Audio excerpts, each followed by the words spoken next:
Hello mga tropa pips! Tara, samahan nyo ako para mamuhay dito sa Australia. Ako nga pala si Paolo, 2 taon na nakatira dito sa Australia. Nakabase nga pala kami dito sa northern suburb part ng Sydney, Australia. Nag-start kami dito as a student visa, that was year 2023, and si wife ko ang nag-aral, and ang course na kinuha ay Masters of Accounting. But last year, she already finished her study as Masters, so bali double master holder na siya. Master ko siya and master rin as accounting. Haha, de joke lang. Kasama nga pala namin yung friend niya sa bahay since day 1 namin dito. Bali ang rent nga pala namin ay sa apartment is nasa 615 AUD a week, divide 3.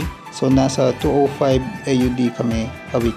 Di pa kasama yung gas, electricity, food, and etc. Gising ko nga pala every weekdays is 5 AM dahil ang pasok ko ay 7 AM sa trabaho, so meron pa akong 1 hour preparation and 1 hour travel papuntang work.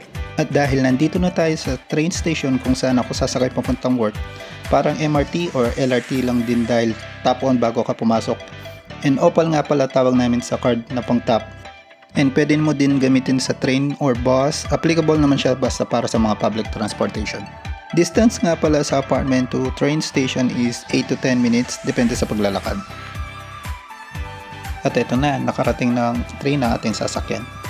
Bali first train pa lang ito dahil may isa pa tayong train na sasakyan. Medyo malapit lang naman ang distance para dun sa next train. And ang dami nagtatanong bakit di pa daw ako bumili ng sasakyan. Well, ang sagot ko lang palagi dyan, nasa bucket list ko naman, pero hindi siya yung top priority ko dahil meron pa tayo dapat unahin na mas importante para dyan. And accessible naman ang mga public transportation dito sa Sydney, so you don't have to worry about the transportation. At nakarating na tayo sa second station kung saan tayo sasakay para sa next train. And yung time interval naman is 10 minutes from second station hanggang sa area kung saan located yung work ko. At yun na nga, medyo maaga tayo nang dating, so wait lang tayo ng mga 4 to 5 minutes. And nakarating na ang second train na ating sasakyan papuntang station kung saan located yung work ko. And sa paggamit naman ng train, makikita mo kung ilan minutes ang time travel para sa next station, so ma-estimate mo kung anong oras yung dating mo sa station na pupuntahan mo. At nakarating na tayo sa station kung saan located yung trabaho ko. Medyo malayo din kung di ka sanay sa biyahe, tulad ni Mrs. Mabilis mahilo lalo na pag bus, pero katagalan naman masasanay ka rin naman.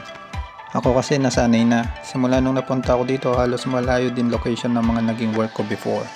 At nandito na tayo sa exciting part kung saan maglalakad ako ng 20 minutes simula station hanggang sa trabaho ko. Medyo malayo pero kailangan tiisin dahil kung di ka matiisin, di ka papasa dito sa Australia. Dahil dugot pawis talaga ang puhunan. Tiis at sakripisyo lang talaga ang puhunan, and balang araw din naman magbubunga lahat ng pinaghirapan mo. Hindi man ngayon pero sigurado ako darating yun. Pero dahil mahaba-haba ang ating lalakbayin, ikat ko na lang baka pati kayo mapagod kakalakad. De joke lang. Andito na tayo sa Kalate, so naka 10 minutes lakad na ako. Mayroon pang 10 minutes para patagin ng Australia. Hi, good morning. Oh yeah, thank you. Have a good day, guys. Dito kasi sa Australia, kahit di mo kakilala basta nadaanan mo panigurado ay didiret ka niyan ng how are you bro or good morning bro. Di man lahat pero karamihan. Dito kasi sa Australia dapat magaling ka magkasama. What I mean is di mo kailangan ng magaling ka sa English. Tulad ko na yes, no or okay lang sagot ko. Basta maintindihan mo sila, ma-deliver mo lang ang gusto mong sabihin sa kanila, masasabi kong sapat na yun. At ito na, nakarating na tayo sa location ng work ko. Naughty-Tech nga pala ang pangalan ng work ko, and proud to be naughty. Pero di yung naughty na nasa isip nyo. At nakasabay ko pa si Ate Joy. Si Ate Joy nga pala ang team leader namin sa production na napakabait and laging nandyan para i-guide ka. At nakapasok na tayo sa loob, unang gagawin dyan ay mag-clock in muna bago makalimutan kasi sayang sahod. At syempre, bago mag-start sa trabaho, change outfit muna. Change shoes lang pala. Dahil sa production, dapat naka-safety shoes ka. Dahil minsan may mga trabaho din na need mo mag-lift na medyo mabigat. Provided din naman ng company ang safety shoes, so okay lang. Ayun nagpagwapo pa. Akala mo naman may mababago sa itsura niya. Ngayon naman, every 8 AM in the morning, meron pa meeting ang boss para sa mga tao sa production. Mag-share ka lang kung anong magiging task mo today, or kung meron kang suggestion, ideas, pwede mo naman i-share. At ikakat ko na dahil di pwede ipakita yung process ng work namin dahil privacy ng company. At dahil lunchtime na, sabay-sabay na po tayong kumain dahil gutom na po ang mga alaga ko.